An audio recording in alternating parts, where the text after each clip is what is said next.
C'est un pays qui aurait pu ne pas exister. Une monarchie qui aurait pu rester l'une des plus pauvres de la planète.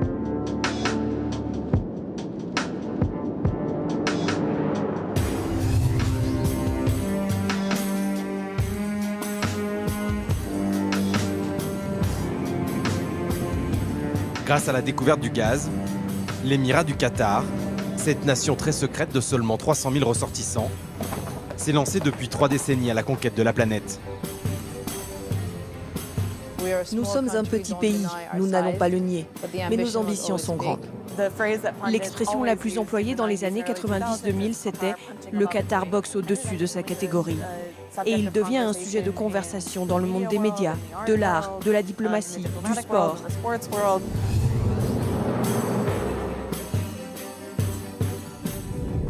The winner to organize the 2022 FIFA World Cup is Qatar.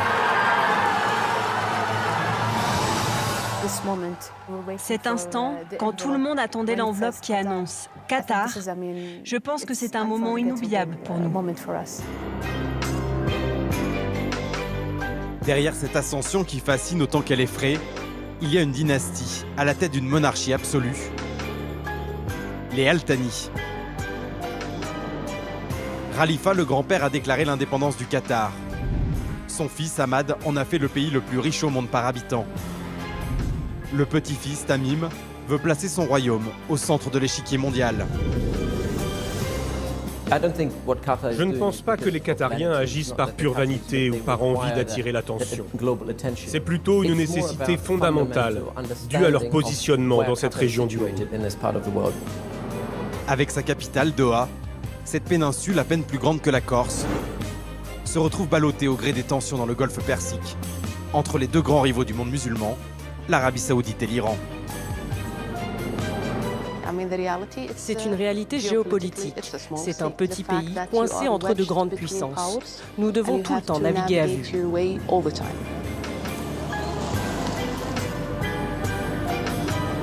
Plongé dans les paradoxes de ce minuscule royaume, en apparence schizophrène, tiraillé entre l'ouverture à l'Occident et le conservatisme religieux de la société bédouine.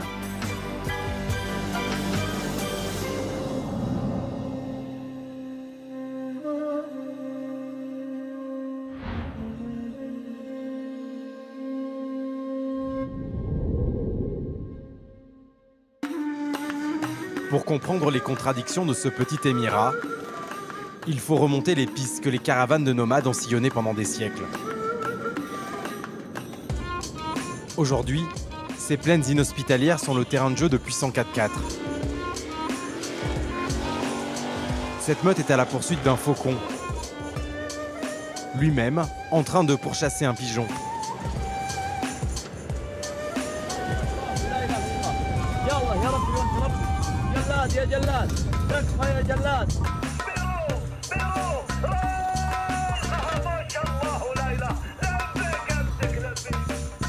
Cette compétition, retransmise en direct à la télévision, récompense la meilleure écurie de fauconnerie du Qatar.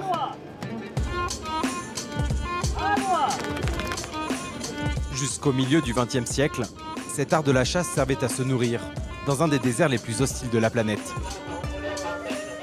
C'est désormais un sport de prestige où les gagnants repartent avec des récompenses mirobolantes. Tous ceux qui attrapent un pigeon aujourd'hui gagnent 25 000 €. Lors de la finale, ils remportent un 4x4 de luxe. Ces prix sont offerts par la famille royale. Cela permet d'entretenir les traditions des Bédouins, les bergers nomades de la péninsule arabique.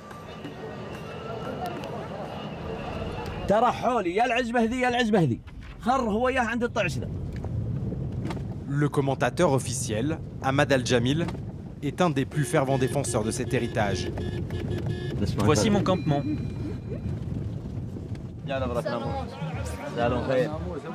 Ce fauconnier est même devenu une star sur les réseaux sociaux qatariens.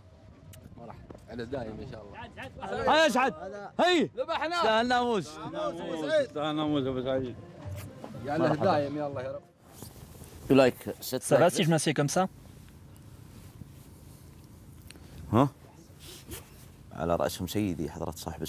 Notre gouvernement, avec à sa tête son Altesse l'émir Sheikh Tamim, tient beaucoup à cette tradition, tout comme il tient aussi au sport, à la santé et aux coutumes populaires que nous avons héritées de nos ancêtres. Et nos liens avec les faucons font partie de cette histoire. Le Qatar ne veut pas être perçu comme possédant juste du pétrole, du gaz, des capitaux. Ils veulent montrer qu'ils ont aussi une identité bédouine originelle. Venez, je vais vous montrer. Tous ces appareils servent à entraîner les faucons.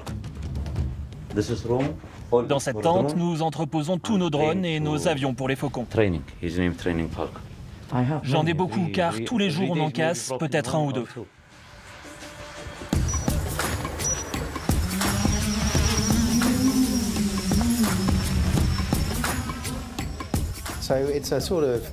C'est une combinaison d'ancien et de moderne.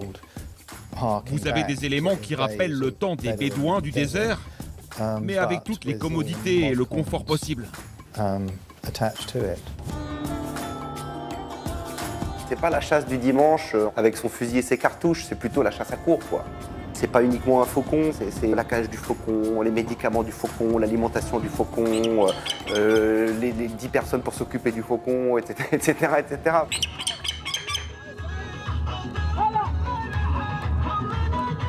Dans cette version folklorique de la société bédouine, les femmes restent invisibles.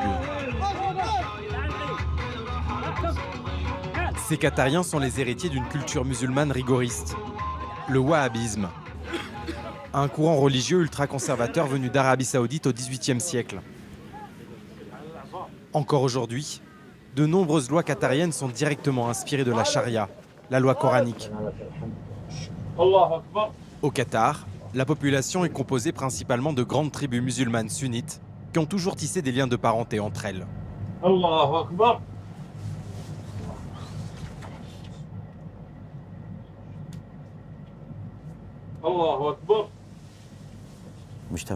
La société qatarienne est une société conservatrice où les gens sont très unis. Nous avons vécu dans des conditions de vie très difficiles et nous sommes restés soudés. Nos liens se sont même renforcés avec le temps.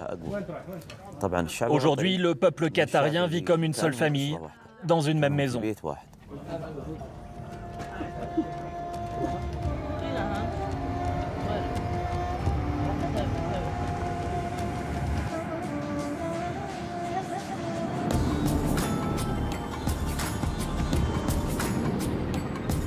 Mais en seulement 30 ans, les milliards des hydrocarbures ont transformé cette société à une vitesse et dans des proportions rarement vues dans l'histoire.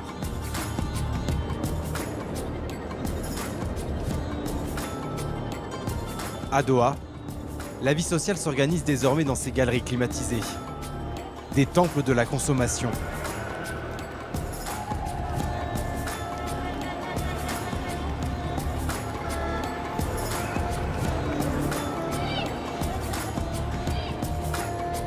En tant qu'influenceur, Ahmad a été invité ce matin à faire la promotion sur les réseaux sociaux de marques de parfums. Une des passions des pays du Golfe. J'adore les parfums. Celui-ci a une odeur qui me plaît énormément. Il s'appelle « Ne m'oublie pas ».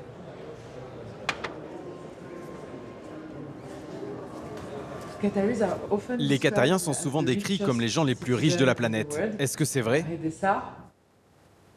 Je ne sais pas. Je l'espère. Vous en pensez quoi, vous ?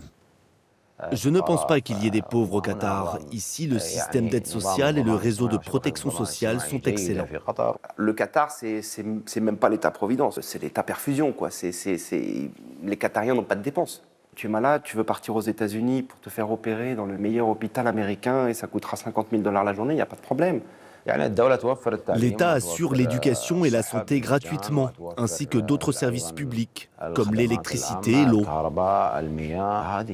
Ces services sont tous gratuits pour l'ensemble des citoyens qatariens. Les Qatariens, ils n'ont pas besoin de travailler, l'État prend tout en main, ils ont des maisons, ils ont de l'argent, ils ont des revenus. Bon, ça ne veut pas dire qu'ils ne travaillent pas, mais il n'y a pas l'obligation de travailler.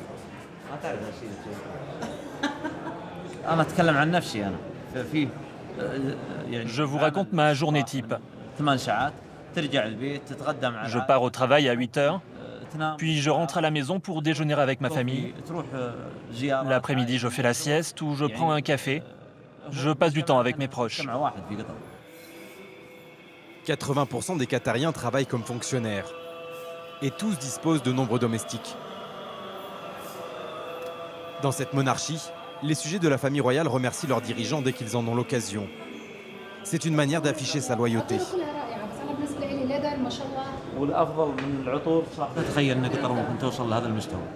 Je n'aurais jamais imaginé qu'on atteigne ce niveau de développement. Mais grâce à Dieu, son Excellence l'émir et son Altesse le Père de l'émir ont construit Doha et le nouveau Qatar. Cette modernisation à marche forcée s'est produite en une seule génération. Au 23e étage de cette tour qui lui appartient, Faisal bin Qassim Al Thani est considéré comme l'un des bâtisseurs du Qatar moderne. Ce prince fait partie d'une des branches de l'impressionnante dynastie des Al Thani. Comme l'islam le permet, les hommes peuvent épouser plusieurs femmes, et tous ont de très nombreux enfants.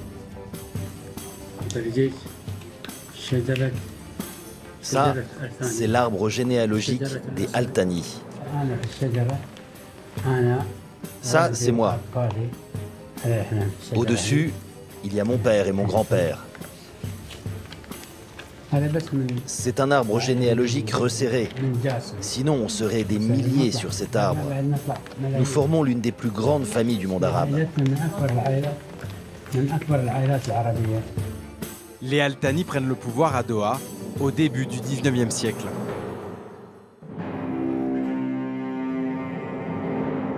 L'émirat formait alors une province reculée de l'Empire ottoman. Dans un de ses palais, le milliardaire Faisal bin Qassim a créé un musée à son nom pour raconter cette destinée.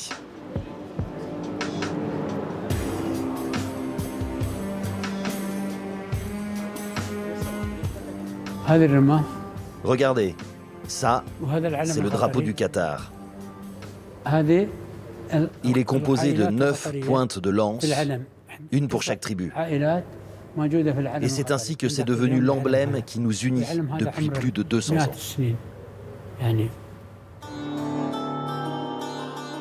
La plupart des 300 000 Qatariens descendent de ces tribus originelles. Car la nationalité ne se transmet que par le droit du sang, et dans cette société patriarcale, uniquement par celui du père. À la fin de la Première Guerre mondiale, l'Empire ottoman disparaît. Le Qatar passe sous protectorat anglais. À l'époque, voici à quoi ressemblaient les maisons du clan Al Thani. C'est une reconstitution que j'ai fait réaliser. C'est une réplique de notre village avant le pétrole. Tout est en terre battue.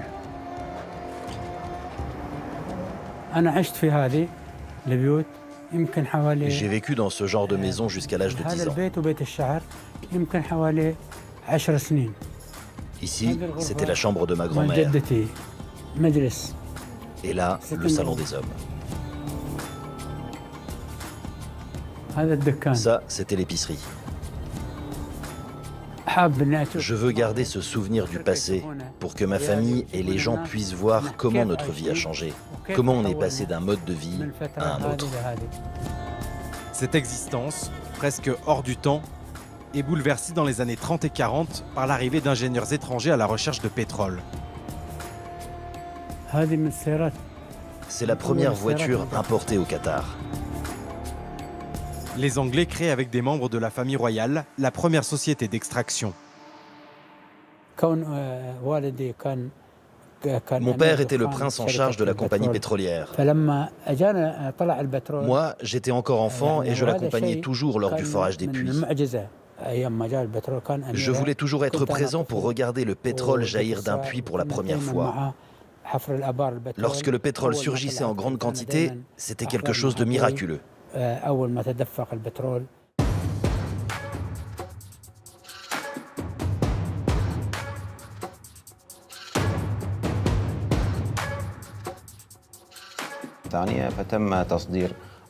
La première cargaison de pétrole a été exportée en 1949, ce qui a marqué une étape importante dans l'histoire du Qatar et a chamboulé l'économie nationale. Au cours des années 50, les Qatariens découvrent la société de consommation occidentale. Mais les réserves de pétrole se révèlent moindres que dans les pays voisins, qui connaissent une croissance beaucoup plus rapide. À la fin des années 60, les Anglais en pleine décolonisation ne veulent plus assurer la sécurité des principautés du Golfe. En 1971, le Qatar, comme le royaume voisin de Bahreïn, doit choisir entre l'indépendance ou rejoindre la Fédération des Émirats arabes unis, qui est en train de se créer autour des familles régnantes de Dubaï et d'Abu Dhabi. Dans les années 70, le Qatar, c'est un peu le moins que rien dans toute la région. Par rapport à Abu Dhabi, par rapport à Dubaï, par rapport à Bahreïn, etc., ils sont considérés comme pas grand-chose. Le Qatar a cette espèce d'aigreur d'être mal considéré par les autres. La solution la plus évidente était de former une seule union, et c'était le plan originel. Mais il y avait beaucoup de désaccords sur le mode de gouvernance. Vous aviez une multitude de familles régnantes. Par peur de tomber sous la coupe de ses voisins, le Qatar choisit de faire cavalier seul.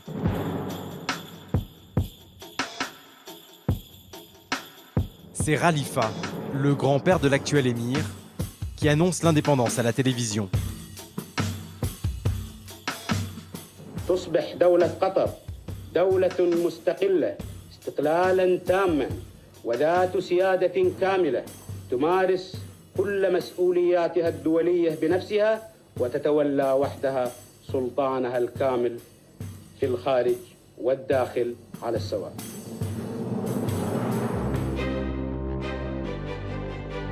Cette annonce a été vécue comme une trahison par les autres monarchies du Golfe et n'a jamais été pardonnée. D'autant plus que dans les années qui suivent, un vaste gisement de gaz sous-marin est découvert. Au pouvoir à cette époque, l'émir Khalifa se méfie d'un développement trop rapide et ne croit pas dans l'exploitation du gaz. Lui préfère dépenser la rente pétrolière dans de longs voyages à l'étranger et déléguer à son ambitieux fils Ahmad l'exercice du pouvoir. بسم الله الرحمن الرحيم سيدي صاحب السمو أميرنا المفدى يشرفني أن أرحب بسموكم في قواتكم المسلحة بين جنود لكم. Ahmad, c'est un parcours assez classique des gens des familles royales du Golfe, formation en Angleterre, académie militaire, Sandhurst, et puis retour ensuite dans le gouvernement du Qatar. Il a un physique impressionnant. Il a un bon sens de l'humour, bien qu'il ait l'air très sérieux. C'est une personnalité qui en impose.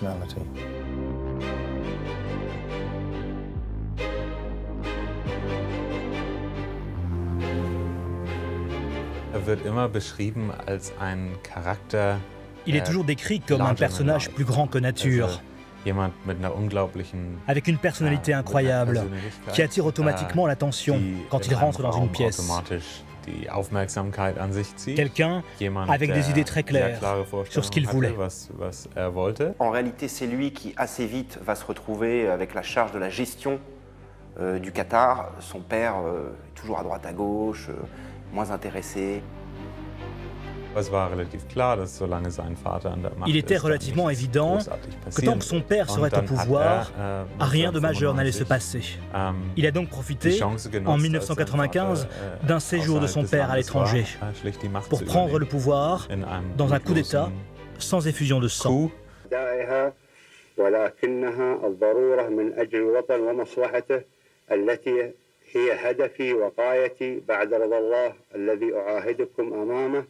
بأن أبذل كل ما أستطيع من جهد لرفعة هذا الوطن وتقدمه ورفاهية المواطنين.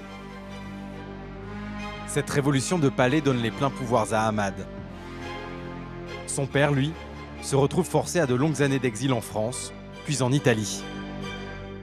Mais c'est pas renverser son père pour accaparer le pouvoir, c'est renverser son père avec une idée réelle de ce que peut être le Qatar, de ce que doit être le Qatar. Il existe une anecdote. Cheikh Hamad venait d'atterrir en Grande-Bretagne ou en France. Le responsable à l'immigration regarde son passeport et lui demande « C'est un passeport qui vient d'où? C'est quoi le Qatar ?» Cet événement illustre pourquoi Cheikh Hamad s'est donné comme mission de transformer le Qatar, pour le placer sur la carte du monde.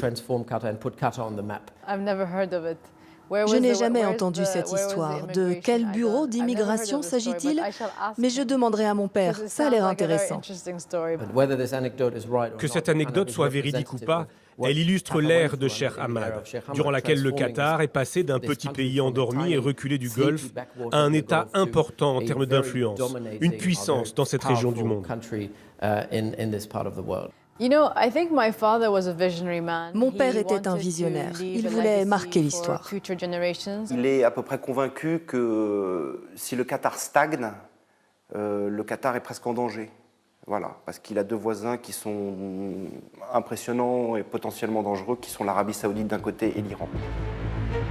Pour réaliser ses ambitions, Hamad a lancé l'exploitation du champ gazier de Northfield, situé à cheval entre les eaux territoriales qatariennes et iraniennes.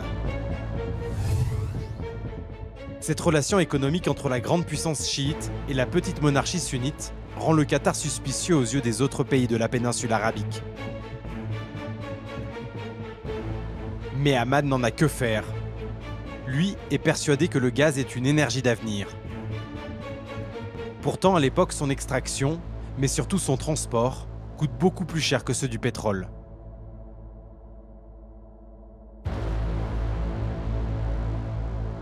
Et puis cette technologie est apparue, qui consiste à liquéfier le gaz, ce qui permet de le stocker sur des navires. Et alors, tout comme le pétrole, il peut être distribué partout dans le monde.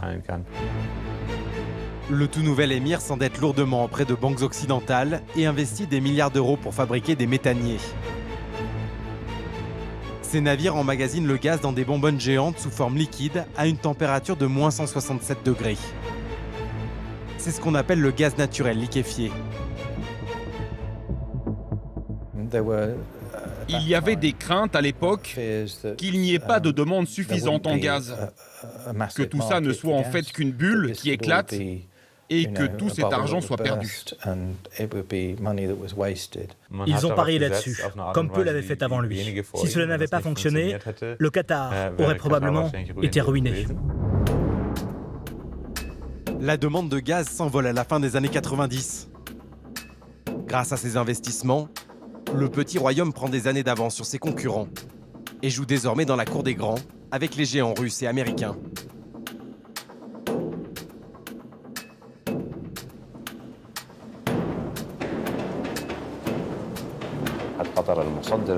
Le Qatar est devenu la première source de gaz naturel au monde, l'exportant vers des pays influents de la scène politique et économique mondiale, notamment vers l'Asie, en Corée du Sud, au Japon ou en Inde, mais aussi vers l'Europe. L'économie du Qatar avait désormais la croissance la plus rapide au monde, avec un taux de plus de 10% par an. Le visage de Doha a changé brutalement.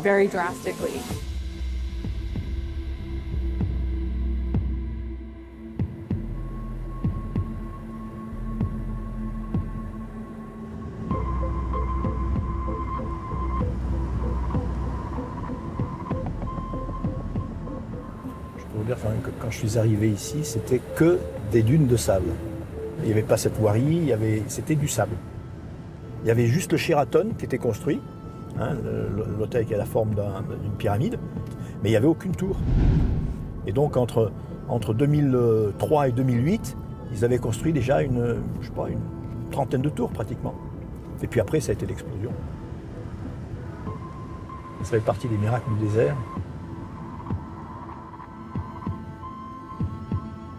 Disposant de moyens désormais illimités, Hamad Al Thani fait venir entreprises et travailleurs du monde entier. L'émir lance son pays dans une série de chantiers pharaoniques, comme celui de la Perle. Ce complexe d'immeubles est construit sur des îles artificielles et symbolise des coquillages avec en leur centre des perles, des hôtels de luxe. Spécialiste des travaux publics depuis plus de 40 ans, Christian Dumont a participé à la réalisation de plusieurs de ces grands projets. Cette station de métro, elle est impressionnante parce que c'est l'une des plus grandes du monde. La surface au Qatar ne compte pas. Ce n'est pas une question de surface, c'est vraiment une question, on peut le dire, de prestige. De la signature du contrat, estimé à 40 milliards d'euros, à la mise en service, il s'est écoulé moins de 10 ans. Du jamais vu dans ce secteur. Français, Allemands et Japonais se sont partagés ce juteux contrat pour réaliser le métro le plus luxueux du monde. Ils avaient un leitmotiv, il fallait faire ce qui est de mieux, qu'il n'y ait pas d'équivalent.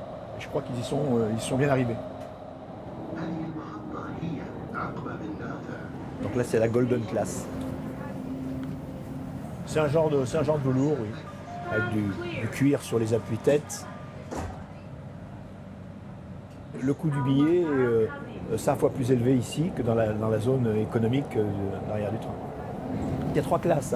Il y a la Golden Class, la Family Class et puis la classe normale. C'est un peu à l'image du Qatar? C'est encore à l'image du Qatar, oui. Oui.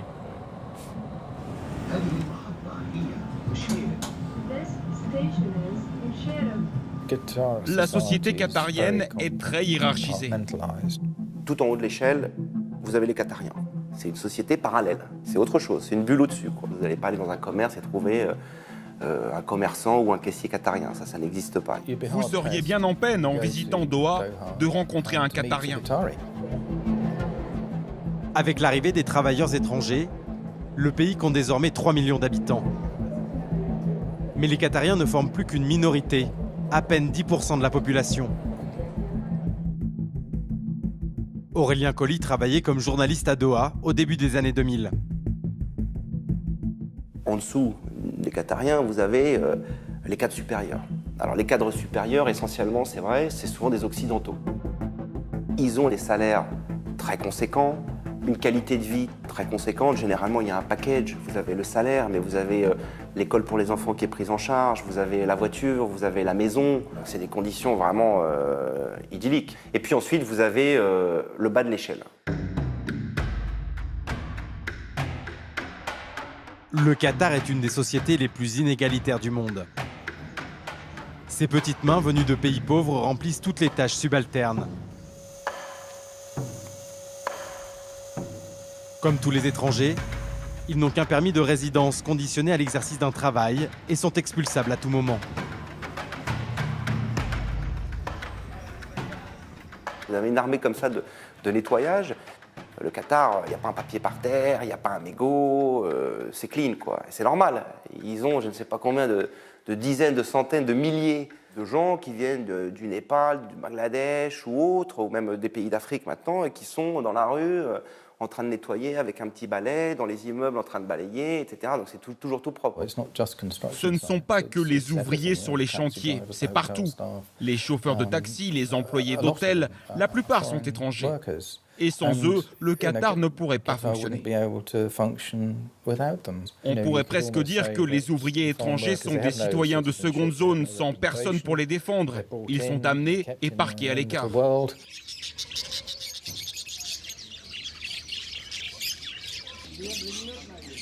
Dans le souk de la capitale, ces vendeurs portent la tenue traditionnelle bédouine. En apparence, ils peuvent passer pour des locaux. Mais ils viennent en fait d'autres pays arabes, souvent en guerre, comme l'Irak, le Yémen ou la Syrie. Salam alaikum. Je m'appelle Khaled Al-Kaja, d'origine syrienne. Je vis au Qatar depuis 22 ans.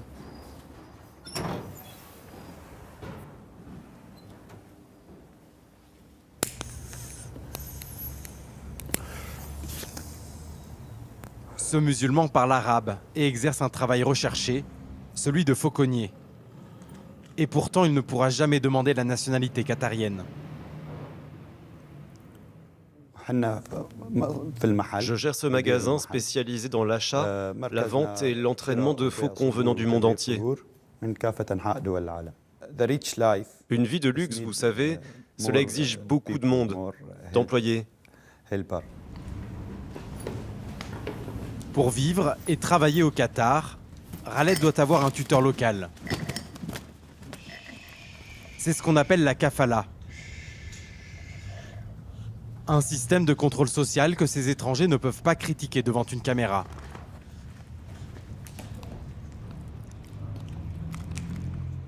Bien entendu, il faut qu'un Qatarien soit mon sponsor, quel que soit le secteur d'activité. Mais le bon côté, c'est que des fois, il nous amène des affaires. C'est un des arguments du gouvernement qatarien qui en parle assez ouvertement en disant « Nous sommes minoritaires dans notre propre pays. Ils ont peur d'être débordés par tous ces étrangers chez eux. Le régime de la kafala leur permet de contrôler cette masse de travailleurs. » La kafala est un système pour importer et retenir les travailleurs. On le retrouve un peu partout dans le Golfe. Sous ce régime, les salariés peuvent rarement quitter le pays sans l'accord de leur employeur.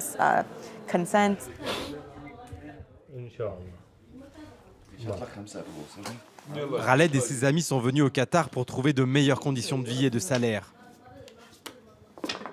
Certains ont pu faire venir leurs femmes et leurs enfants.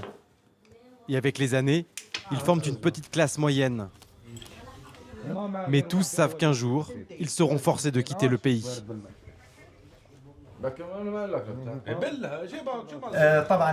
Nous resterons ici tant que les affaires sont bonnes.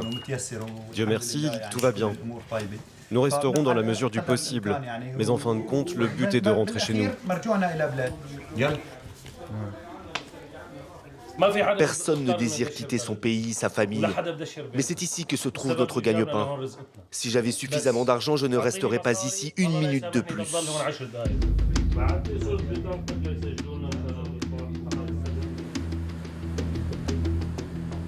Au début des années 2000, peu importe le sort de ces travailleurs. La famille royale est alors en pleine révolution culturelle. Ahmad a pris comme deuxième épouse la fille d'un ancien opposant politique, Shera Mossa. Pour la première fois dans une monarchie du Golfe, une femme devient une figure politique de premier plan.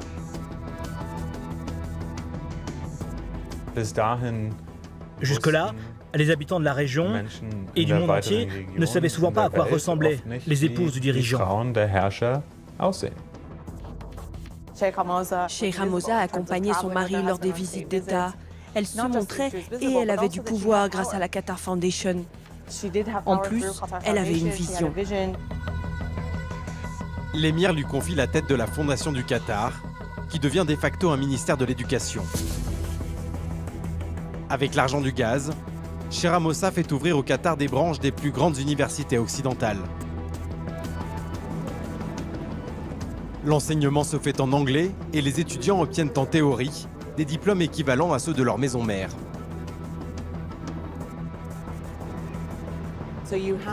Vous voyez apparaître des antennes de Georgetown, Northwestern, Texas A&M, l'université de Virginie, Cornell. Ce sont les premières universités à ouvrir des succursales au Qatar. Lors de la cérémonie d'inauguration d'un des nouveaux campus à Doha, au lieu d'avoir Cheikh Ahmad qui prend la parole pour le discours d'ouverture, c'est son épouse qui monte sur le podium et fait le discours. لا نريد له أن يغيب. نتطلع إلى أن يكون مشروع المكتبة آلية حديثة لدعم النهوض باللغة العربية ولإحياء حضورها الحضاري من خلال قراءة جديدة للتراث العربي.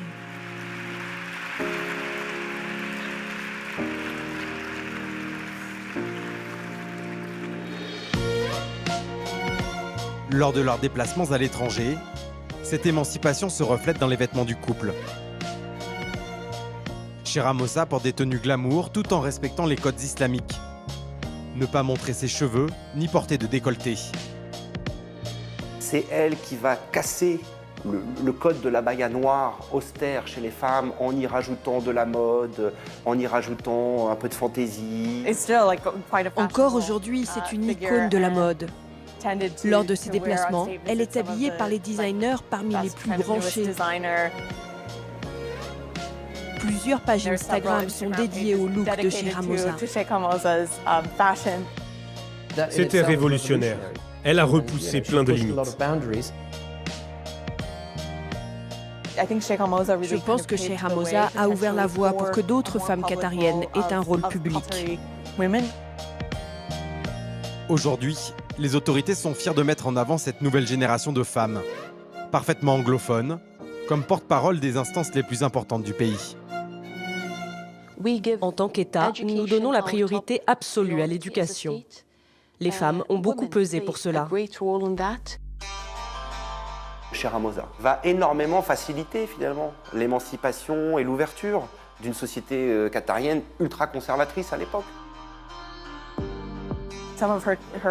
Certaines de ses filles sont aussi devenues des figures publiques connues. Parmi les 7 enfants du couple, celle qui semble le plus marcher dans les pas de sa mère est la princesse Mayasa.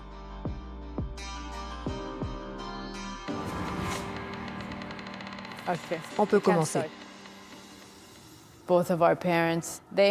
Mes parents ont poussé leurs filles autant que leurs fils, peut-être même plus, parce que c'est important que tous les membres de la société participent à l'économie du pays. À la fin de ses études, Mayasa se voit confier la direction des musées du Qatar. Au milieu de la baie de Doha trône le plus emblématique. Le musée d'art islamique a été dessiné par le chinois Yang Mingpei, l'architecte qui a réalisé la pyramide du Louvre à Paris. Juste à côté, Mayasa a supervisé la construction du musée national de Doha. Cette rose des sables a été imaginée par Jean Nouvel. Avec un budget estimé à 1 milliard d'euros par an, les journaux américains classent régulièrement la princesse parmi les femmes les plus influentes du monde de l'art. À travers son fonds d'investissement, la monarchie qatarienne fonctionne comme une entreprise familiale dont le nom doit se vendre comme une marque. Le royaume se rêve même en destination touristique. Nous ne sommes pas le seul pays riche en hydrocarbures, mais nous avons décidé de développer notre économie. Le tourisme culturel est censé rapporter 1,2 milliard d'euros par an, et ce n'est qu'un début.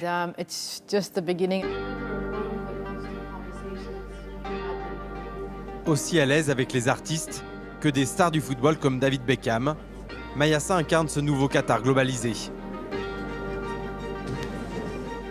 En public à Doha, la jeune femme allie les baskets, le voile et l'abaya, la longue tenue traditionnelle du golf. Mais comme le montre sa page Facebook, elle abandonne ce code vestimentaire lorsqu'elle est à l'étranger.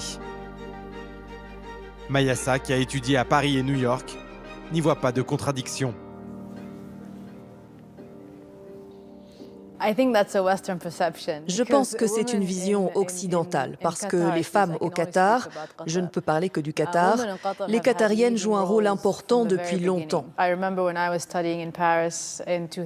me rappelle quand j'étudiais à Paris en 2004, j'ai fait 1 an à Sciences Po, à l'époque ils venaient d'introduire la loi sur la laïcité. Une de nos professeurs, une Française, racontait qu'elle se sentait triste et impuissante à l'idée que les femmes doivent porter le voile. Je lui ai dit que non, que c'est faux. Certes, il y a des femmes forcées de le porter, mais pour la majorité, c'est notre choix. Nous voulons nous définir nous-mêmes et non pas être définis par d'autres.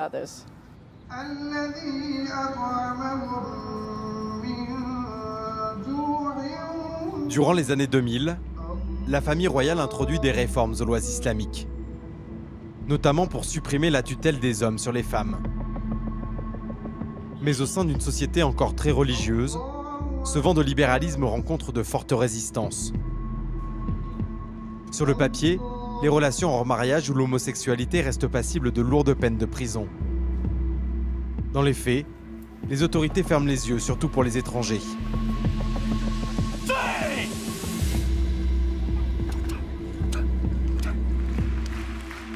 Ces paradoxes sont mis à nu dans le sport.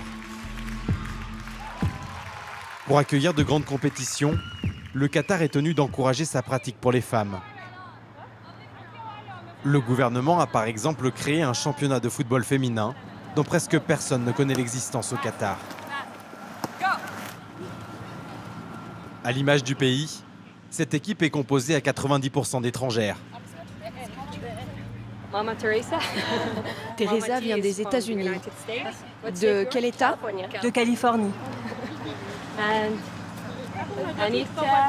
Et Anita, Eve, Amélie, Joris et Liliane sont kenyanes.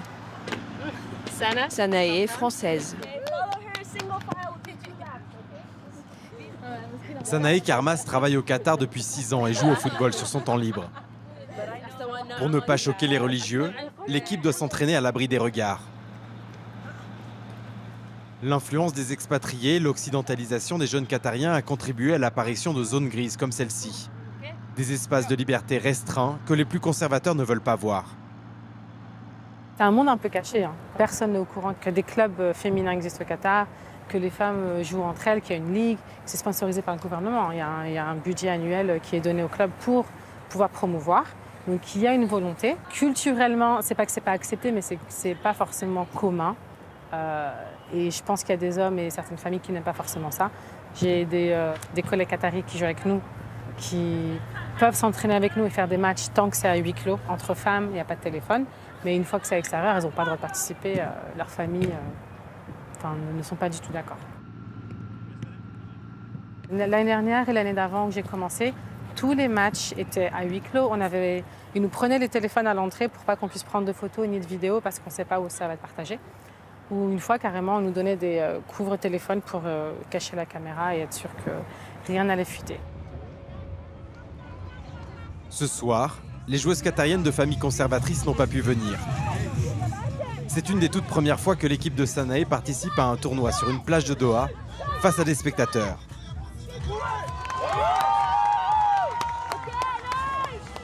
Au Qatar, le port du voile n'est pas obligatoire. Mais jouer en short devant du public masculin reste une petite révolution. Depuis qu'ils ont eu la Coupe du Monde, ils ont dû un peu s'ouvrir au monde et notamment montrer qu'ils avaient des femmes qui jouent au foot. Récemment, je dirais ça fait 2-3 ans, ça commence un peu plus à s'ouvrir. Je vois des femmes courir, faire leur jogging dans la rue et ça devient de plus en plus normal et pas forcément choquant. Améliorer son image à travers le sport est une technique de propagande bien connue. Pour animer l'ambiance de stades bien souvent vides, l'Émirat a encouragé la création de clubs de supporters.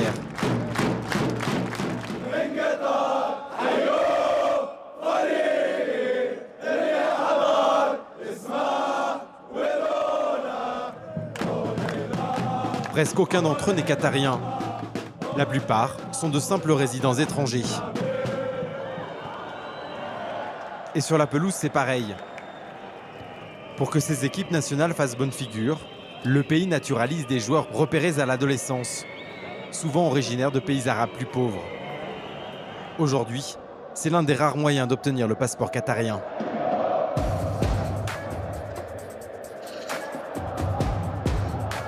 Dans cette course à la reconnaissance par le sport, la famille Al Thani est loin d'être seule. Depuis la fin des années 2000, les monarchies du Golfe se livrent à un affrontement par procuration dans le football européen. Les Émirats arabes unis se sont offerts le club de Manchester City. L'Arabie saoudite vient d'acheter le club de Newcastle. Le Qatar, lui, a parié sur le Paris Saint-Germain.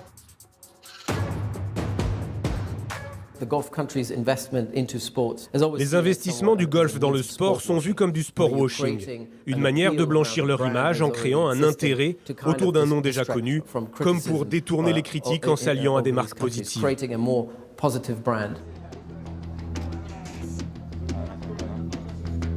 Au-delà des résultats sportifs, les stars du club servent à promouvoir le Qatar sur les réseaux sociaux.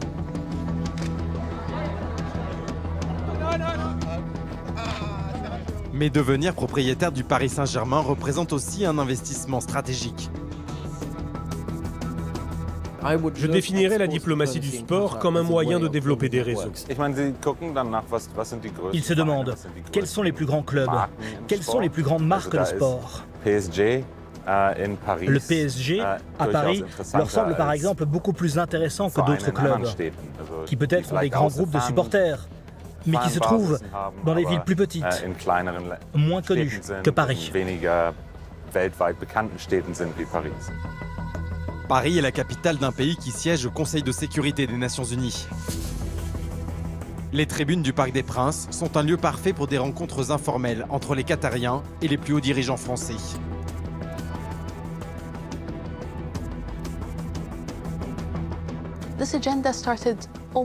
Cette politique a commencé il y a presque 20 ans. Si on regarde l'aspect diplomatique, je pense que c'est une des conséquences positives de notre investissement dans le secteur du sport. Le Qatar veut être un acteur mondial, et cela passe par son image de marque. Les investissements dans le sport, comme au PSG, montrent au monde le poids du Qatar.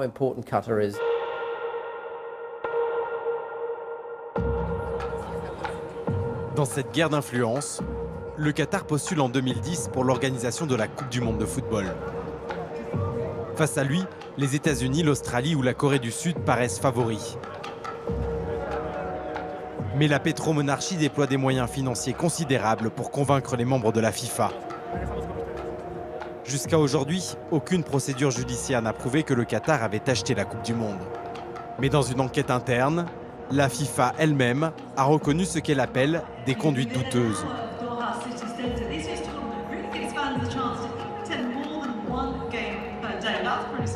À l'époque, c'était tellement important, c'était quasiment existentiel pour eux. Donc il n'y avait pas de limite, quoi. Il fallait absolument exister partout, mettre de l'argent et tant pis si ça foire. La Coupe du Monde est la priorité du Qatar. C'est un peu comme aller marcher sur la Lune. Vous avez un objectif énorme, donc vous voulez essayer de l'atteindre et vous mettez tout en œuvre pour y parvenir. Le 2 décembre 2010, le petit émirat est choisi à la surprise générale. Entourés de leurs enfants, Ahmad et Sheramosa savourent la victoire. Le Qatar est définitivement placé sur la carte du monde.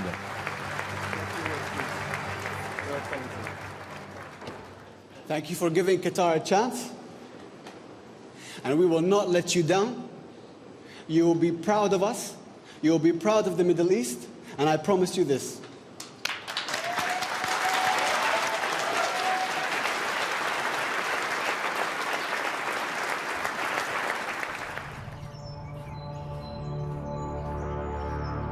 La consécration est planétaire. Mais ce moment de grâce ne dure pas. 2 semaines plus tard commence le printemps arabe. Et très vite, le vent de révolte qui secoue tout le Moyen-Orient sert à régler des comptes entre monarchies du Golfe.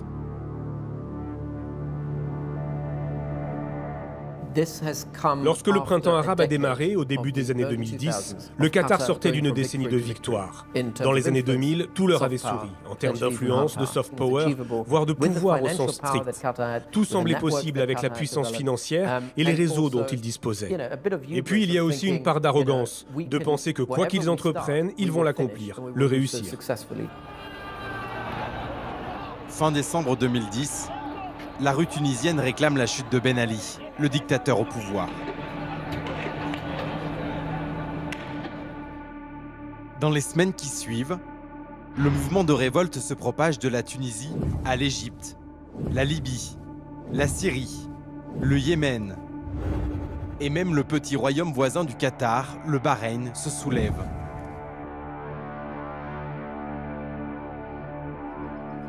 Pendant quelques jours, la monarchie qatarienne elle aussi retient son souffle. Par prudence, les autorités relèvent les salaires des fonctionnaires. Comme le pays interdit toute forme d'opposition politique, personne ne sait ce qui peut se passer. J'étais ici pendant le printemps arabe et je me souviens qu'on regardait tous les jours Al Jazeera pour voir ce qui allait se passer à Tunis ou au Caire. La grande question était, y aura-t-il des manifestations ici aussi? Je me rappelle d'une page Facebook qui annonçait une manif. À l'époque, on avait l'impression que les protestations allaient se répandre partout dans la région. Avec un ami, on s'est rendu sur les lieux de la potentielle manifestation. Il n'y avait personne.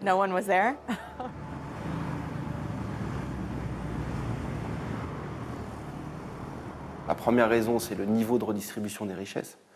On a des richesses colossales pour 300 000 Qatariens.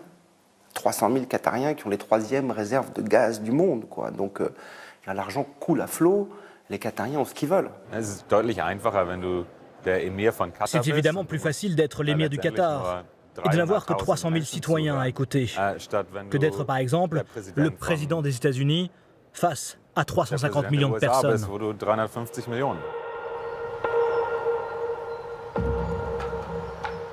Rassurée en interne et convaincue d'être une monarchie éclairée, la famille royale saisit cette occasion pour bousculer les régimes autoritaires du monde arabe. D'autant plus que ces dictateurs au pouvoir depuis des décennies, en Libye, en Égypte ou en Syrie, regardent de haut l'émir Hamad Al Thani, ce nouveau riche qui veut se faire une place dans le grand jeu diplomatique. Le Qatar veut être dans le sens de l'histoire et il fait le pari de soutenir les frères musulmans. Ce mouvement islamiste, conservateur mais non violent, est le parti politique le plus organisé au Moyen-Orient, le plus à même de remporter des élections dans la région. Pour l'appuyer, le Qatar dispose d'une force de frappe médiatique sans égale.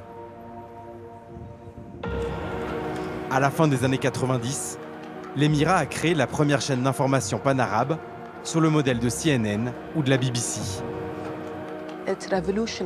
Ça a révolutionné l'ensemble de la scène médiatique du monde arabe.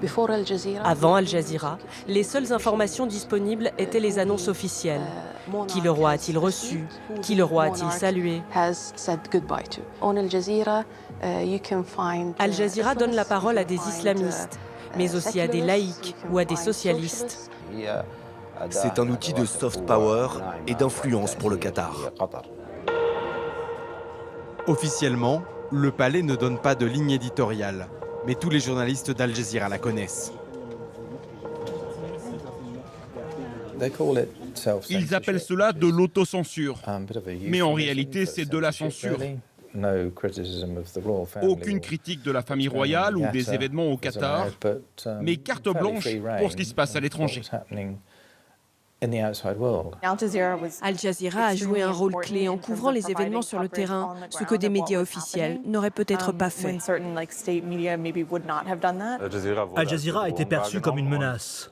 Et par extension, les opinions politiques du gouvernement qatarien sont également devenues une menace. Ils ont naïvement cru qu'en soutenant les révolutionnaires, ils soutenaient les peuples et la démocratisation de la région, sans penser aux nombreuses lignes de fracture qui ont alors émergé, des divisions sectaires, ethniques, religieuses.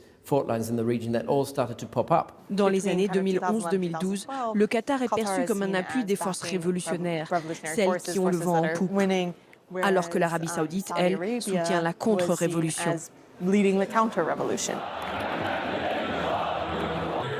Face au Qatar, l'Arabie saoudite et ses alliés soutiennent le retour des militaires partout où c'est possible. L'Égypte devient rapidement le terrain d'affrontement principal.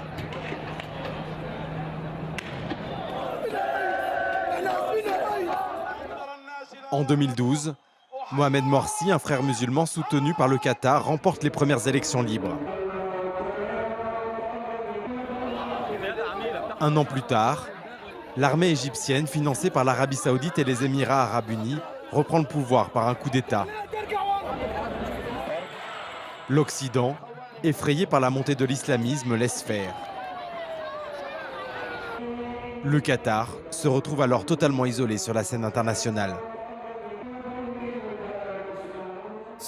Face aux contre-révolutionnaires, en voyant comment les Émirats arabes unis et l'Arabie saoudite étaient revenus en arrière sur des progrès acquis pendant le printemps arabe et qu'ils n'avaient pas les moyens de s'y opposer, les Qatariens ont pris conscience, nous sommes à l'été 2013, que leur politique pour les printemps arabes est en train d'échouer, voire a échoué.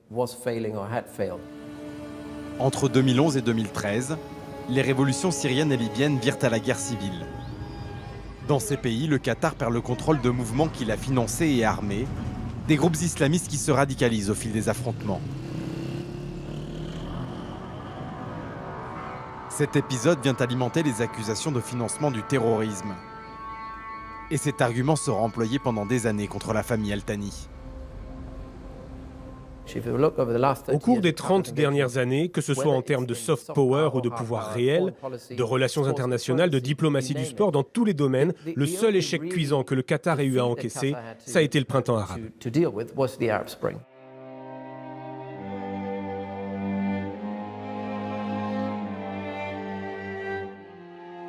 Ces tensions internationales ont-elles aggravé les problèmes de diabète de l'émir? Ou la maladie sert-elle de prétexte pour une sortie honorable? Toujours est-il que le 25 juin 2013, Ahmad abdique en faveur de Tamim, son 4e fils, sur les 24 enfants qu'il a eus de ses 3 épouses. Mon père est arrivé au pouvoir de manière atypique et a quitté le pouvoir de manière atypique. Je pense qu'il s'était fixé des objectifs et qu'une fois ceux-ci atteints, il était content de passer le relais à la génération suivante, à mon frère. C'était vraiment une décision étonnante, car dans cette partie du monde, le pouvoir se transmet en général à la mort de l'émir. Avec son fils, ils ont voulu donner au Qatar un nouveau départ. Je pense que Tamim est arrivé au pouvoir en 2013 pour changer les politiques du Qatar, entamer un nouveau chapitre après le printemps arabe, redéfinir les priorités et l'identité même du Qatar. Tamim n'était pas le premier dans l'ordre de succession. Mais il sort diplômé de la même académie militaire que son père, et il a fait ses classes avec succès dans la diplomatie sportive du Qatar, notamment l'achat du Paris Saint-Germain. Avec son sourire de gendre idéal, sa maîtrise des langues étrangères et son épais carnet de chèques, il séduit très vite ses partenaires occidentaux. Il est devenu émir au début de la trentaine. Du jour au lendemain, c'était le plus jeune chef d'État du Moyen-Orient et probablement l'un des plus jeunes au monde. C'est la première fois que je m'exprime devant autant de personnes en français. Alors si vous ne comprenez pas ce que je dis, remercie, faire semblant s'il te plaît.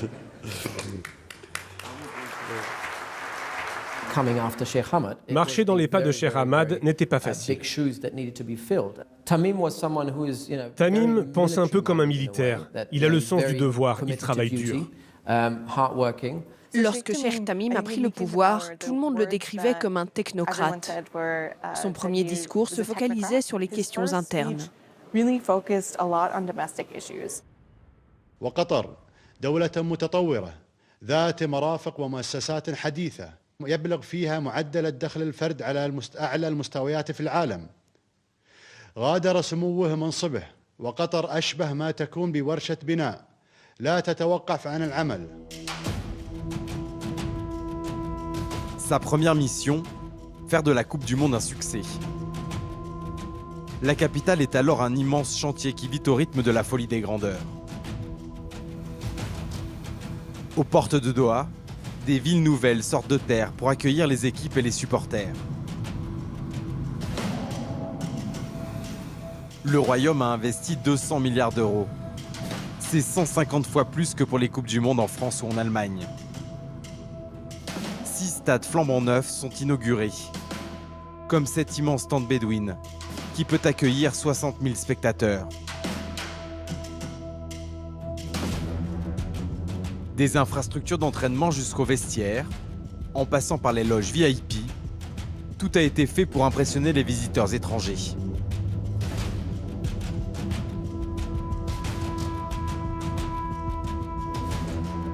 « 3000 salons, c'est énorme. C'est magnifique. » Dans ce pays désertique, de l'eau de mer est désalinisée pour arroser les pelouses.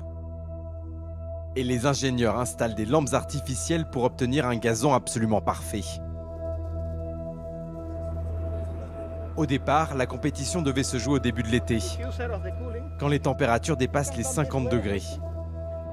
Les stades ont donc dû être équipés d'un système de climatisation, du jamais vu dans des enceintes à ciel ouvert. La climatisation pour les joueurs et les terrains part d'ici. L'air est envoyé jusqu'à la ligne de touche. Par contre, pour les spectateurs, l'air frais se diffuse depuis les tribunes. Venez, je vais vous montrer. Sous chaque siège, il y a une petite boîte comme celle-ci qui rafraîchit juste un petit peu. Et même en cas de tempête de sable, ici on est comme dans une bulle isolée. Et si les températures atteignent 50 degrés dehors, à l'intérieur du stade, on reste à 20, 22. Devant l'absurdité écologique, mais aussi les risques pour la santé des joueurs et des supporters, la FIFA a finalement déplacé le tournoi au début de l'hiver. Depuis l'attribution de la compétition au Qatar, les températures infernales de la saison chaude alimentent les polémiques. Les images de ces travailleurs en plein soleil pendant des heures ont fait le tour du monde. Pour obtenir des réformes, les organisations de défense des droits de l'homme, et même quelques footballeurs, menacent depuis des années d'appeler au boycott. La réponse de l'Émirat à ces critiques est d'organiser des visites pour les journalistes dans quelques camps modèles. Selon moi, c'est le meilleur camp de tout le Qatar. En termes d'emplacement, d'entretien, tout.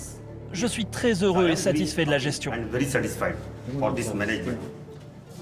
Ici, nous avons les toilettes. Et vous payez un loyer? Non, tout est pris en charge par l'entreprise. Le logement, la nourriture, le transport, la lessive, tout.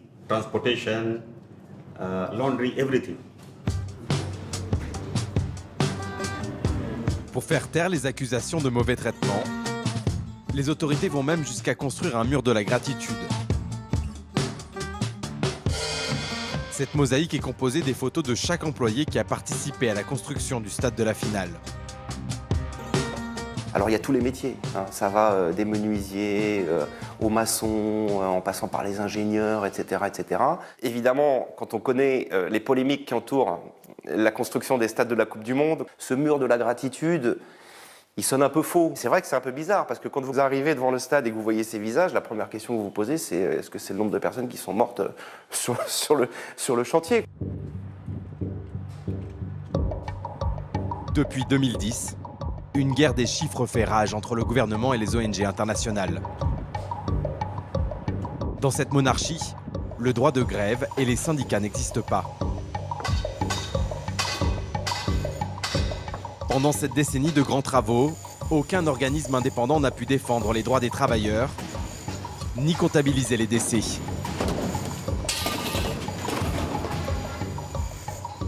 Les seuls chiffres disponibles sont ceux des autorités qatariennes, de leur agence de statistiques et du comité d'organisation de la Coupe du Monde.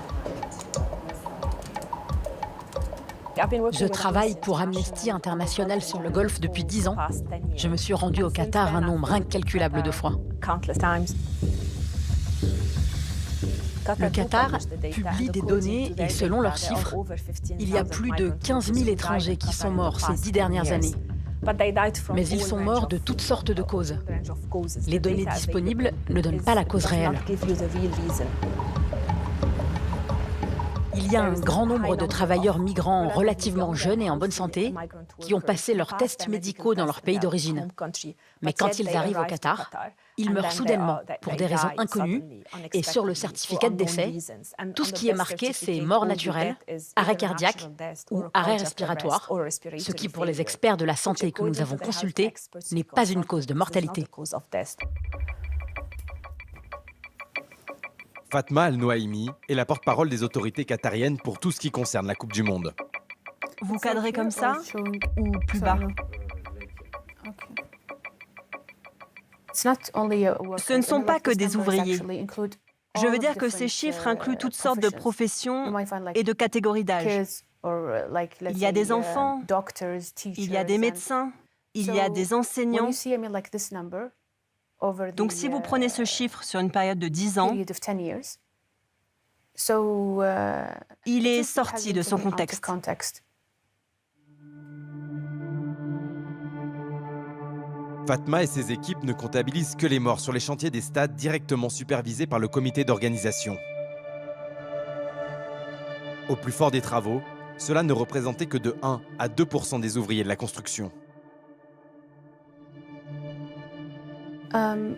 À propos des victimes que nous avons eues sur nos projets, malheureusement, nous regrettons 3 décès dus à des accidents du travail. Et aussi 36. Pardon, c'est 36 ou 37? Mais ce n'est pas lié au travail. Ça veut dire quoi, non lié au travail? Non lié au travail, cela signifie que ces gens sont peut-être morts chez eux ou dans la rue, c'est-à-dire qu'ils n'étaient pas sur leur lieu de travail, sur le chantier. Cela peut être une mort naturelle. Mais une fois de plus, si vous étudiez ces décès, plus de la moitié sont des jeunes hommes morts d'un arrêt cardiaque ou d'insuffisance respiratoire, ce qui n'est pas une cause de mortalité en soi. Il y a forcément une autre raison derrière ces morts. Insolation, déshydratation ou épuisement. Beaucoup d'hommes dans la force de l'âge meurent d'arrêt cardiaque dans leur sommeil.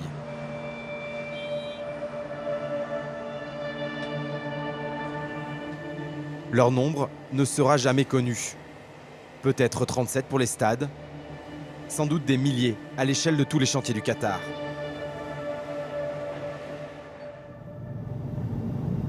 Pour découvrir les conditions de vie de ces petites mains, il faut s'éloigner du centre de Doha à la nuit tombée. C'est dans ces bâtiments construits aux portes du désert que vivent la plupart des travailleurs étrangers.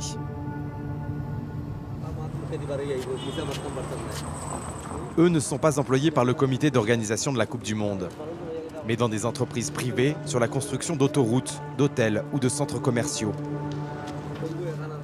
Et tous connaissent des histoires de collègues tombés sur les chantiers.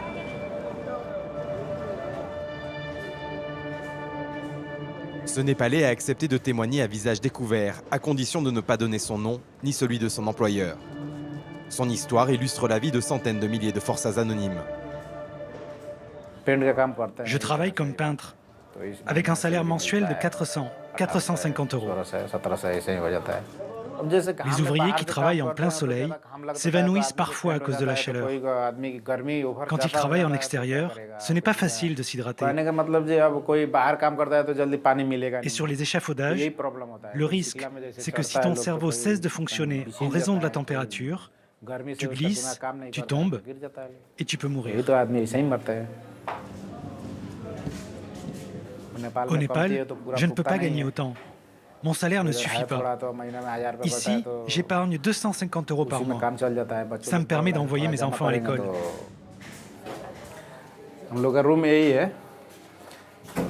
C'est ici qu'on habite. On dépose nos chaussures et nos vêtements à l'entrée. Et là, c'est la cuisine où on prépare nos repas.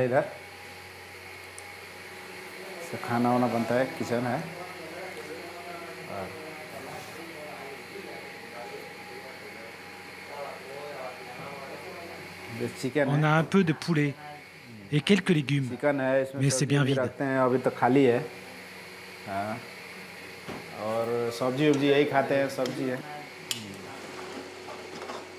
Oui, c'est sale, mais qu'est-ce qu'on peut y faire? On est à 8, 10 par chambre. Nos salaires ne sont pas élevés. On s'en sort comme on peut. Dans cet appartement sans climatisation, une quarantaine d'hommes s'entassent et se partagent le loyer.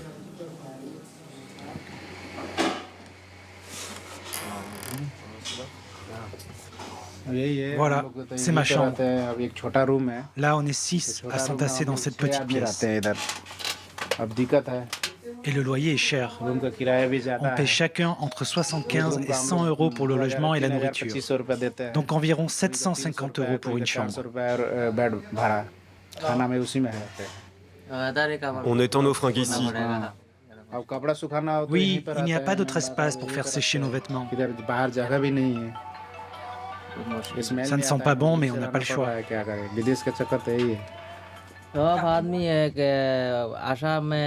On espérait tous qu'en partant travailler dans un autre pays, on pourrait se payer une maison et une voiture. Mais dès qu'on arrive, on se rend compte que ce rêve n'est qu'une illusion. C'est dur. La vie n'est que douleur. Vous savez ce que c'est la douleur? Ma vie n'est que souffrance. L'exploitation de ces hommes profite à des entreprises qatariennes, mais aussi à de nombreux intermédiaires étrangers, bien souvent originaires des mêmes pays que les travailleurs. La plupart des entreprises même les plus grandes, dépendent de sous-traitants. Elles n'emploient pas nécessairement les ouvriers directement, mais demandent à d'autres sociétés de leur fournir de la main-d'œuvre, et c'est là que les abus apparaissent. Plus on descend dans la chaîne de production, plus il y a d'abus. L'argument utilisé parfois, c'est de dire « c'est la faute des employeurs, pas des autorités qatariennes, ce n'est pas à nous de régler ça ». Mais c'est le gouvernement qui tolère cette culture de l'impunité. Sous pression de la communauté internationale, le Qatar a annoncé des réformes. Introduction d'un salaire minimum de 250 €, ouverture d'un bureau de l'Organisation internationale du travail, et en 2020, les autorités ont aboli la kafala, la tutelle obligatoire pour les étrangers. Mais dans les faits, ces lois tardives sont loin d'être appliquées. Le problème qu'on est en train de découvrir, c'est que la réalité ne correspond pas aux promesses. Les progrès n'ont pas été à la hauteur des nouvelles lois et la mise en œuvre est faible et inégale. Si vous regardez le reste du monde, personne n'a un régime du travail parfait. Les progrès accomplis au Qatar en seulement 10 ans sont énormes. Le Qatar, quand ils sont attaqués ou critiqués, au lieu de fermer les écoutilles, d'empêcher les critiques, ils ont tendance à entendre les critiques et à contre-attaquer en allant justement exactement là où on les critique. Aucun pays n'est parfait. On a encore beaucoup à faire, mais cela prend du temps de s'améliorer et aussi que le reste du monde s'en rende compte. Au milieu des années 2010, le Qatar est tellement concentré sur l'organisation de la Coupe du Monde et sur les réponses à apporter aux critiques qu'elle suscite, que la famille royale ne voit pas venir le projet de déstabilisation que ses voisins préparent en secret. D'autant plus que tout part d'une partie de chasse qui va mal tourner. Une chasse au faucon, bien sûr. En novembre 2015, un groupe de princes arabes, parmi lesquels des membres de la famille Al Thani, ont organisé un voyage pour chasser la houbara dans le désert. C'est une outarde, une espèce de dinde très recherchée dans le Golfe, un mets rare.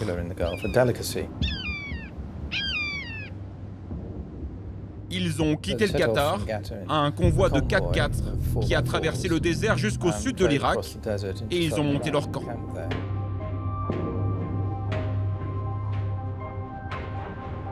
Ce groupe de fauconniers prend ce risque car la houbara a été trop chassée dans la péninsule arabique. Cette proie, recherchée pour de prétendues vertus aphrodisiaques, ne vit plus à l'état sauvage que dans des territoires reculés ou en guerre, comme la Syrie ou l'Irak.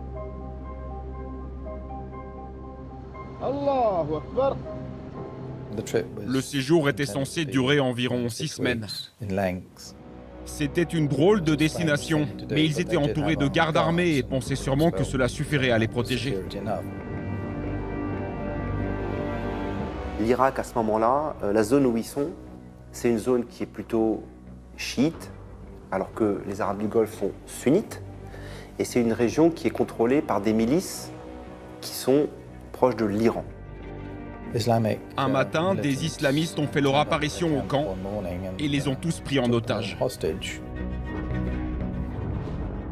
La présence de membres de la famille royale fait grimper les enchères dans des proportions astronomiques. Cela multiplie les intermédiaires et groupes armés chiites qui veulent leur part de la rançon. Milices irakiennes, Hezbollah libanais et gardiens de la révolution iranien. Des groupes classés comme terroristes en Occident.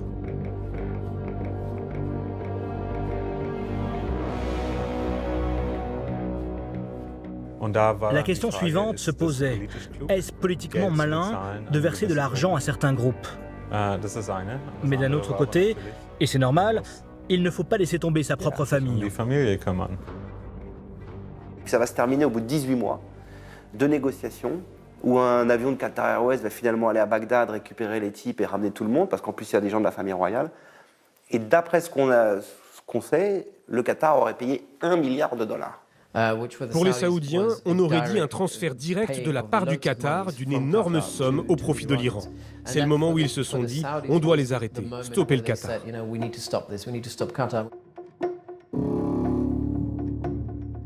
Pour l'Arabie saoudite, le prétexte est parfait. D'autant plus qu'un nouveau prince a pris le pouvoir dans ce pays. Mohammed Ben Salman, dit MBS, rêve d'en découdre avec le Qatar. Et il a la bénédiction du président américain de l'époque, Donald Trump.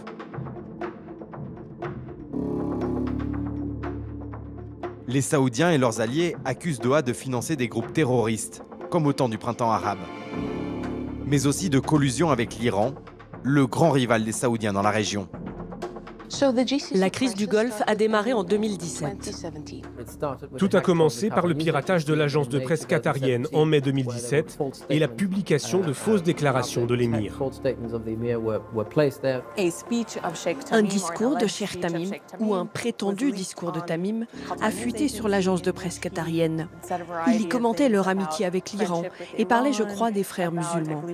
Mais ce discours était un faux. Des pirates informatiques réussissent à faire publier de fausses déclarations de Tamim Al-Thani, comme celle-ci. L'Iran constitue une puissance islamique régionale qui ne peut pas être ignorée et qu'il est imprudent de confronter. L'idée était de mobiliser le public local et régional contre Cheikh Tamim, en l'accusant d'être trop proche de l'Iran et des frères musulmans. Ces faux discours sont utilisés par l'Arabie saoudite et ses alliés pour déclencher un embargo. Le 5 juin 2017, un blocus terrestre, aérien et maritime est décrété contre le Qatar.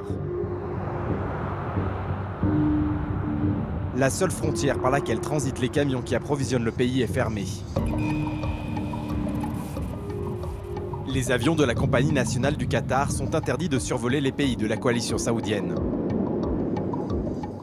Le blocus nous a pris au dépourvu. Nous ne nous attendions pas du tout à ça. L'hypothèse des pays voisins était que le Qatar ne pourrait pas le supporter, qu'il n'était pas très résilient et qu'il dépendait de ses voisins pour être approvisionné. Et donc, qu'en l'isolant, cela provoquerait de l'instabilité dans le pays.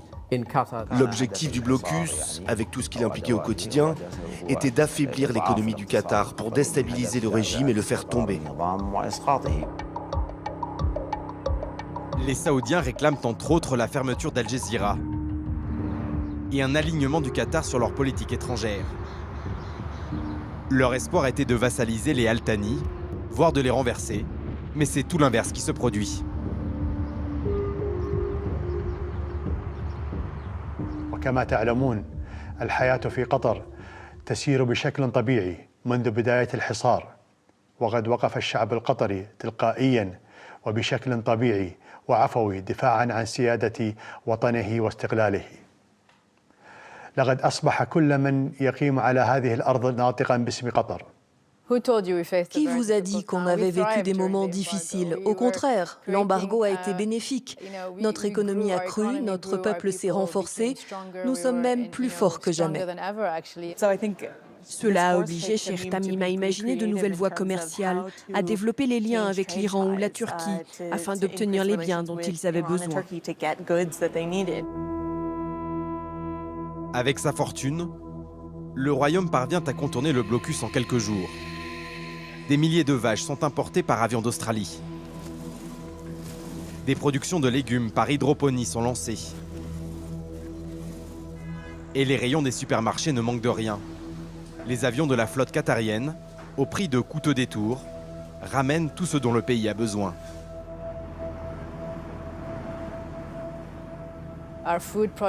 Avant, nous importions de la nourriture et nous sommes devenus un pays exportateur. Cette expérience nous a apporté beaucoup de positifs. Nous n'avons pas senti qu'il y avait un blocus. Ça n'a pas affecté nos infrastructures. Ni l'aéroport, ni le port, ni les métros n'avaient une minute de retard. Rien. Nous étions tous unis.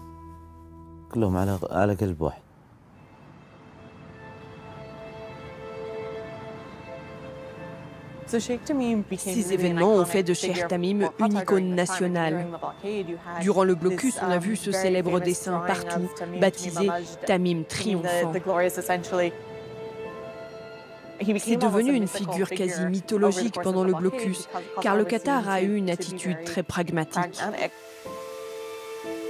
À la recherche d'appui en Occident, les Al Thani se tournent vers les Européens. La monarchie leur achète des armes à tout va, pour dissuader ses voisins, mais surtout pour s'assurer du soutien diplomatique anglais, français, allemand ou italien. Pour la coalition arabe, le blocus tourne au fiasco. Mais le prince héritier saoudien, MBS, parvient à semer le doute au sein de la FIFA sur la capacité du Qatar à accueillir la Coupe du Monde. En 2018, le Qatar était sous pression à propos de l'organisation de la Coupe du Monde.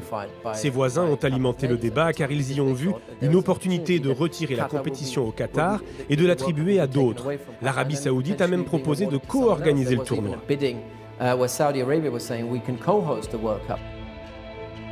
L'Arabie saoudite se perçoit comme le leader du monde arabe et islamique. L'idée de devoir se rendre dans le mini-Qatar pour assister à la Coupe du Monde, cela a affecté leur ego. Le Qatar ne cède pas. Cette jalousie des princes du Golfe autour de l'organisation de la Coupe du Monde explique en partie pourquoi la crise dure plus de 3 ans. Il faut attendre l'élection de Joe Biden, le nouveau président américain, pour que l'Arabie saoudite et ses alliés finissent par retirer leur demande.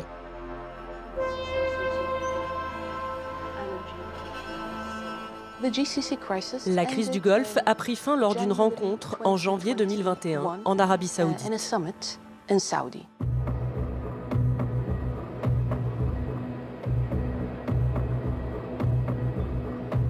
Symbole de cette réconciliation, Tamim Al Thani est reçu à la descente de son avion en Arabie Saoudite par MBS en personne. حيث أدت هذه الجهود المباركة بحمد الله ثم بتعاون الجميع للوصول إلى اتفاق بيان العلا الذي سيتم توقيعه في هذه القمة المباركة والذي جرى التأكيد فيه على التضامن والاستقرار الخليجي والعربي والإسلامي وتعزيز أواصر الود والتآخي بين دولنا وشعوبنا بما يخدم آمالها وتطلعاتها.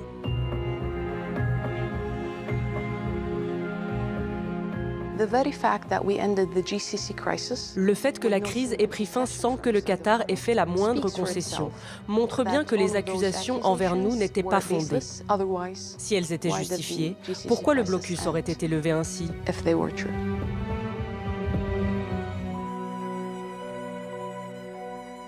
Le Qatar sort vainqueur de ce bras de fer. Et une nouvelle crise va permettre au pays de reprendre la place qu'il ambitionne sur la scène internationale. La chute de Kaboul aux mains des talibans. Je m'assieds ici ?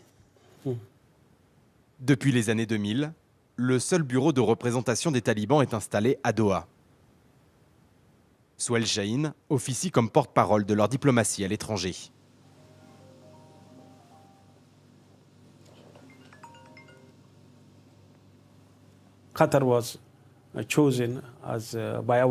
Notre direction a choisi le Qatar comme antenne permanente pour nos réunions et débats avec les délégations étrangères. Les familles des membres du bureau politique ont été envoyées ici, à Doha. J'étais parmi les premiers à arriver et à ouvrir ce bureau. Nous considérons le Qatar comme un pays ami. Sinon, nous ne resterions pas ici. Cela a été organisé dans le cadre de la médiation menée par le Qatar entre les États-Unis et les talibans. C'était une demande américaine et pour y répondre, nous avons accepté cette délégation politique. Nous avons facilité les rencontres qui, au début, ne devaient pas être rendues publiques. Ça peut paraître très paradoxal parce qu'on a les talibans qui sont présents au Qatar plus ou moins officiellement. On a en même temps au Qatar le centre de commandement militaire américain pour toute la région Asie, Moyen-Orient, à partir duquel sont menées toutes les opérations et toute la guerre en Afghanistan.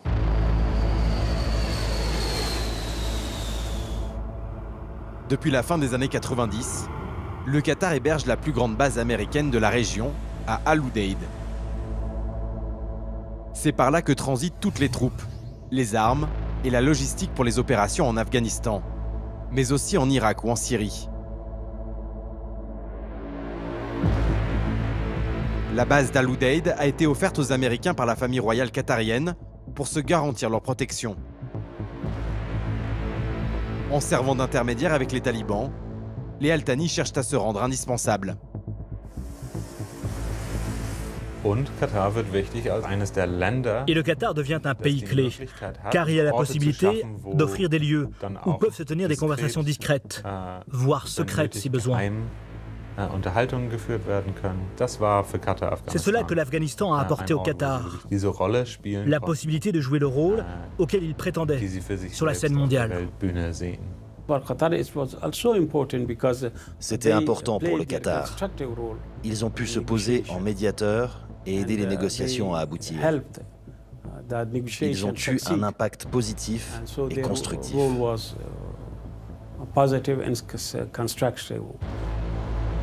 Dans le plus vieil hôtel de luxe de Doha, cette diplomatie de l'ombre débouche sur un accord de paix signé en février 2020. Le Qatar offre ainsi aux Américains une sortie au bourbier afghan. Les talibans, eux, promettent de respecter un processus de transition démocratique. En réalité, ils savent qu'ils ont gagné la guerre. Ça a le goût de la victoire. C'est une première étape qui ouvre la porte à l'espoir pour le peuple afghan. La signature de ce traité à Doha va surtout ouvrir les portes de Kaboul aux talibans. Après 20 ans d'intervention, les Américains acceptent de retirer l'intégralité de leurs troupes fin août 2021.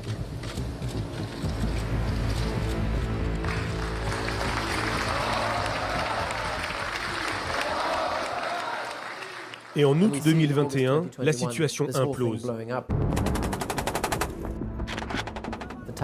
Les talibans avancent plus vite que prévu. Les forces gouvernementales n'arrivent pas à les retenir. Les troupes américaines et occidentales présentes à Kaboul se précipitent pour quitter le pays.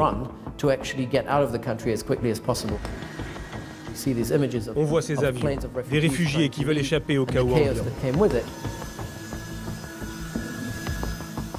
Les Qatariens saisissent cette opportunité. Eux ont les réseaux pour parler aux talibans. Nous avons tous été pris par surprise à la mi-août. On a reçu un coup de fil à 5 h du matin, disant qu'on devait s'attendre à recevoir des milliers de personnes au Qatar. Beaucoup considèrent cette évacuation aérienne comme la plus importante de l'histoire moderne.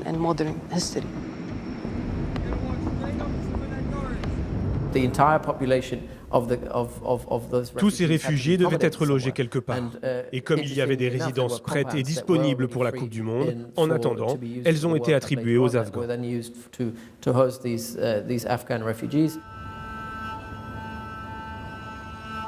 En quelques semaines, 60 000 Afghans transitent par ces lotissements en attendant d'avoir des visas pour leur destination finale.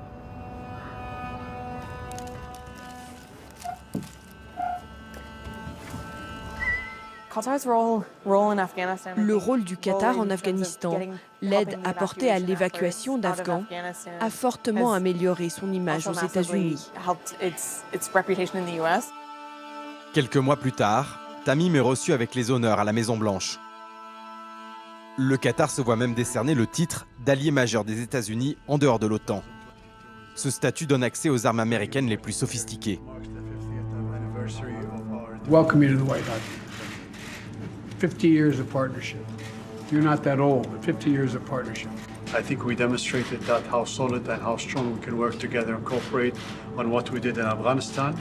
We're very proud that we managed to evacuate tens of thousands of people of Afghanistan. Welcome. Thank you, sir. Welcome.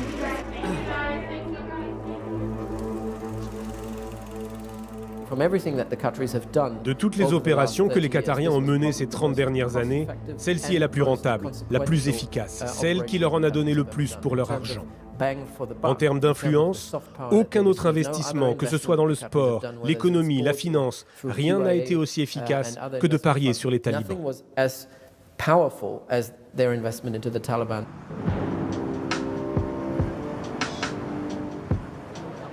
Les succès de la diplomatie qatarienne sont mis en scène chaque année lors du Forum de Doha. Ce rendez-vous rassemble dirigeants politiques, grands patrons et journalistes. Cette année, un groupe de jeunes Afghanes passionnés de robotique reçoit un prix. Elles ont été évacuées par les forces spéciales du Qatar et peuvent désormais continuer leurs études dans la monarchie grâce à des bourses. Une belle histoire qui permet de faire oublier le rôle d'intermédiaire de Doha dans la chute de Kaboul. اخترنا طريق الوساطة لحل النزاعات بالطرق السلمية وقد راكمنا خبرة في هذا المجال نضعها في خدمة السلام والاستقرار والحلول العادلة للنزاعات. On sent que Tamim, il a envie maintenant, voilà, ça y est, on existe, ça y est, on est sécurisé, tout le monde nous connaît, on est devenu incontournable. On ne pourra pas se faire écraser demain par l'Arabie Saoudite comme les Irakiens avaient écrasé les Koweïtiens. On ne pourra pas se faire écraser par l'Iran. Donc maintenant, on calme un petit peu le jeu. Voilà. Moi, j'ai un peu le sentiment que j'ai. Comme une crise en chasse une autre, les regards se sont déjà détournés de l'Afghanistan. La Russie a envahi l'Ukraine. L'Europe, trop dépendante du gaz russe, doit trouver des sources alternatives. Avec ses immenses réserves, la monarchie est plus courtisée que jamais.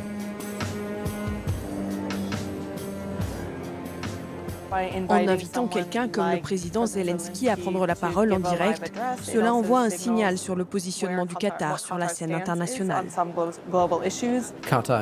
Le Qatar a clairement mis ses œufs dans le panier occidental.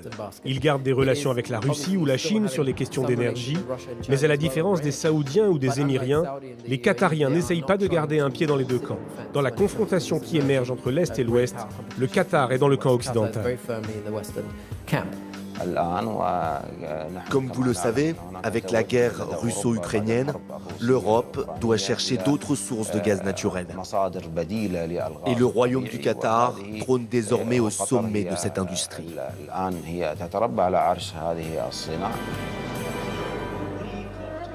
Le gouvernement allemand a ouvert des négociations pour des livraisons de gaz. De son côté, la compagnie française Total vient d'annoncer investir dans de nouvelles plateformes d'extraction. Les réserves du royaume qatarien sont estimées pouvoir durer plus d'une centaine d'années. Pour la dynastie Al Thani, c'est l'assurance de rester encore très longtemps au centre de l'attention internationale.